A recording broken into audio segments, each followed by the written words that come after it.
FIR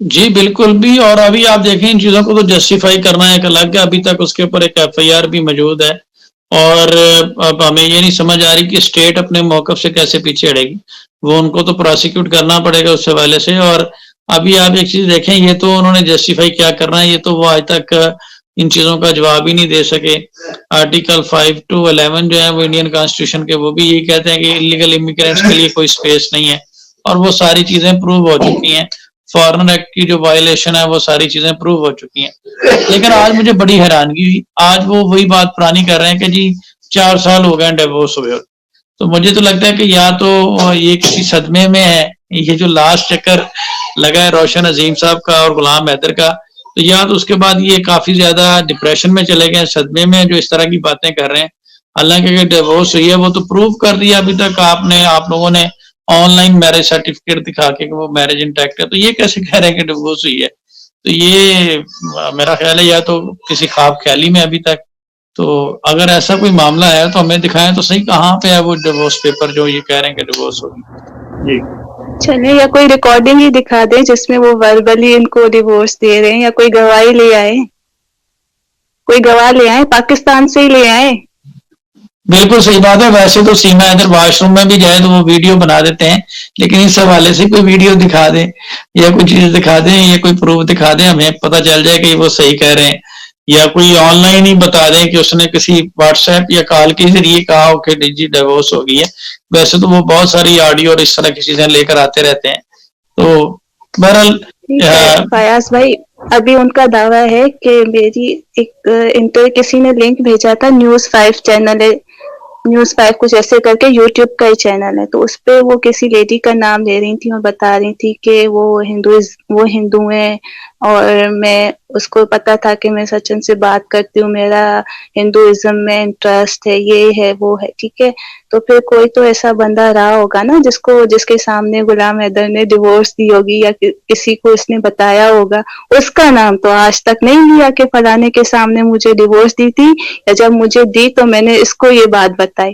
اور وہ چیز تو اب ہاں ہو سکتا ہے ابھی یہ اس لائف کے بعد کوئی نام لے لیں, لیکن اب کچھ نہیں ہو سکتا نا. آپ کے مورل کریکٹر پہ وہ کوسچن, جو کرنا عدالت میں کریں, جو دکھانا عدالت میں دکھائیں, کوئی چیز ہڈن رکھیں, لوگوں کو مت دکھائیں. ہمیں ان کی پرائیویٹ لائف سے کوئی مطلب نہیں ہے, کیونکہ سیما بہت زیادہ اپنے آپ کو ایکسپوز کر چکی ہے. گاؤں کی کیا حالت ہوتی ہے ہمیں اچھی طرح پتا ہے, انڈیا والوں کو بھی پتا ہے گاؤں میں کیسے ہوتے ہیں. ہم بھی پلے ہیں اسی طرح سے بچے, ہم کوئی ہائی فائی بالی ووڈ کے بچے بن کے تو نہیں پلے. سیما جو اپنے بچوں کو پہنا رہی ہے وہ حرام کی کمائی سے پہنا رہی ہے اس وقت. ٹھیک ہے, لوگوں کی فقیر اور اس کی جو ہے خیراتوں سے بچوں کو ایسے کپڑے اللہ کسی کو نہ پہنائے جو اس کے بچے پہن رہے. اللہ کسی کو اس سچویشن میں نہ ڈالے جو اس کے بچے ہوئے ہیں. چاہے وہ میک اپ کر رہی ہے وہ بھی حرام کا ہے, اس کی حلال کی کمائی کا نہیں ہے. ٹھیک ہے, غلام حیدر جو کر رہا ہے اس نے حلال کی کمائی سے اپنے بچوں کو پیسے بھیجے تھے, کراچی میں بھی اور اپنے گاؤں کے بچوں کو بھی. غلام حیدر نے طلاق دے دی, اس کا پرائیویٹ میٹر ہے. صحیح ہے, ہر ریلیجن کا پرائیویٹ چیزیں ہوتی ہیں, اور لوگ جو ہے فرشتے نہیں ہیں, اوپر سے اینجل بن کے نہیں اترے کہ جو ہم چاہ رہے ہیں وہ لوگ کر دیں. اب سیما نے جو ہے وہ جو شو کر رہی ہے کہ ان کے بچے بہت اچھی حالت میں ہیں, وہ نہیں ہے. بڑے بڑے جوتے پہنے ہیں, پھسڑ بچے چل رہے ہیں, بڑے بڑے جاگرز پہنے ہوئے ان کے بچوں نے, چھت پہ بیٹھ کے چائے بنا رہی ہیں سردی میں, بچوں کو وہ سردی میں مبتلا کر رہی ہے چھت پہ بیٹھ کے. وائے چھت پہ کیوں بیٹھ کے کھانا بنا رہی ہے بھائی؟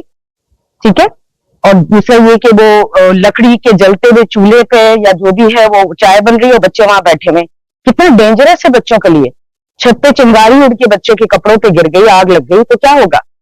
ٹھیک ہے, کھلی چھت پہ بیٹھ کے. بہرحال جو بھی کچھ ہے ویری انہائیجینک, اور مجھے نہیں پتا کپڑے کہاں سے مانگ کے پہنا دیتی ہیں جب وہ مووی بناتی ہیں یا ویڈیو بناتی ہیں. مانگے تانگے کے کپڑے پہنے ہوئے بچوں نے, اور اگر کوئی دے کے بھی جاتا ہے ان کو کپڑے, ہمیں کیا پتا وہ اپنے پہنے ہوئے کپڑے دے کے جاتے ہیں.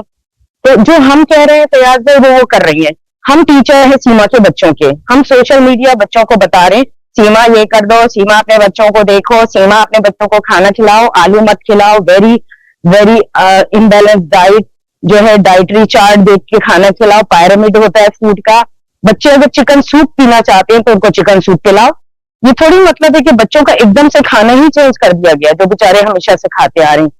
سردی میں ہمارے یہاں چکن سوپ بنتا تھا, اب ان کے گھر میں اگر کوئی مسلمان بن گیا یا عورت بن گئی تو بچے تو نہیں ہے نا مسلمان.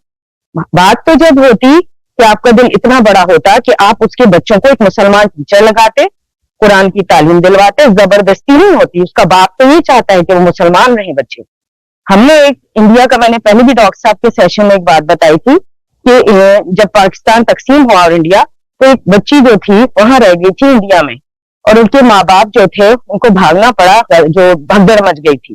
ان بچوں کو ایک سکھ ہندو فیملی نے رکھا, اور اس بچی کو انہوں نے اپنی بچوں کی طرح رکھا, کیونکہ جب وہ مارنے کے لیے آئے سکھ لوگوں نے اس بچی کو, انہوں نے کہا ہم اس کو جو ہے پناہ دے رہے ہیں, آپ نہیں مار سکتے. انہوں نے اس کو پناہ میں رکھا, اور اس بچی کو اپنی بڑی بہن بنا کے اپنے بچوں کی رکھا, اور اس کو جو ہے انہوں نے کہا کہ اس کو ہم مسلم ٹیچر لگا کے دیں گے, قرآن کی تعلیم دلوائی. اور مگر وہ پوری چابیاں انہوں نے اپنے گھر کی اس بچی کو دے دی. انہوں نے اس کا دھرم نہیں چینج کیا. بات تو جب ہوتی جب آپ اس کو اوریجنل بچوں کو اوریجنلٹی کے ساتھ ان کو پناہ دیتے, تب ہم آپ کو شیر کا بچہ مانتے, تب ہم آپ کو بہادر فیملی مانتے, تب ہم آپ کو مانتے کہ آپ نے واقعی میں جو ہے نا بچوں کو ایز اٹ از قبول کیا ہے ایز اے باپ, تب آپ باپ ہوتے. اس باپ کو میں سلام کرتی ہوں جو پاکستان کی تقسیم کے وقت اس بچی کو پناہ دی. اس سکھ فیملی نے ابھی تک کانٹیکٹ میں کیا ہوا ہے, اس بچی کو شادی کرائی پاکستان میں مسلم لڑکے سے. انہوں نے وہاں جا کے کہا ہم جہیز بھی دیں گے اس کا, اور جو چاہے یہ کرے گی. اس کے لیے کوئی انہوں نے وہ نہیں کیا, جو یہ ایز اے مسلم کرنا چاہتی ہے کرے. بات تو جب ہوتی ہے جب آپ پناہ دیتے ان کو اوریجنل ان کے دھرم کے ساتھ, ان کے کھانوں کو چینج کر دیا, ان کی ہر چیز کو آپ چینج کرنا چاہ رہے ہیں, تو زبردستی سکھا رہے ہیں دھرم کو. زبردستی کسی دھرم میں نہیں ہوتی کہ آپ ان کے منہ میں ڈال دیں کہ آپ جو ہے اگر ہمارے بھی کوئی آتا بچہ ہندو یا کچھ, تو ہم اس کو مسلمان نہیں کر سکتے, منع ہے یہ. ہم اس کو قرآن کی تعلیم دینے نہیں بیٹھ جائیں گے. زبردستی کوئی یہاں وہ پسند کرے خود سے تو پھر ٹھیک ہے, بچے کا کوئی مذہب نہیں ہوتا ہے, ٹھیک ہے, بچہ معصوم ہوتا ہے, اس کو جو ہے ویپن نہ بنائے اپنے لیے, اپنا ہتھیار نہ بنائے بچنے کے لیے. جرم سے بچنے کے لیے بچوں کو یوز کیا جا رہا ہے, یہ بہت بڑا کرائم ہے. معصومیت سے کھیلا جا رہا ہے بچوں کی. اور دوسرا یہ کہ ہم ٹیچر بنے ہیں سیما کے, سیما ماں نہیں ہے, ہم ماں ہیں ایسا لگ رہا ہے بچوں کی. ہم انہیں بتا رہے ہیں بھائی تعلیم حاصل کریں بچے, بھائی کپڑے ٹھیک پہنا دو, بھائی کھانا سے, تو وہ فوراً آ جاتی ہے دوسرے دن اچھے اچھے کپڑے پہنا کے, ٹوپا لگا کے, اچھا بھائی میں نے پہنا دیا, یعنی میری جان چھوڑو, مجھے ناگرتا دے دو, میرے خلاف مت بولو, یہ بتانا چاہتی ہے.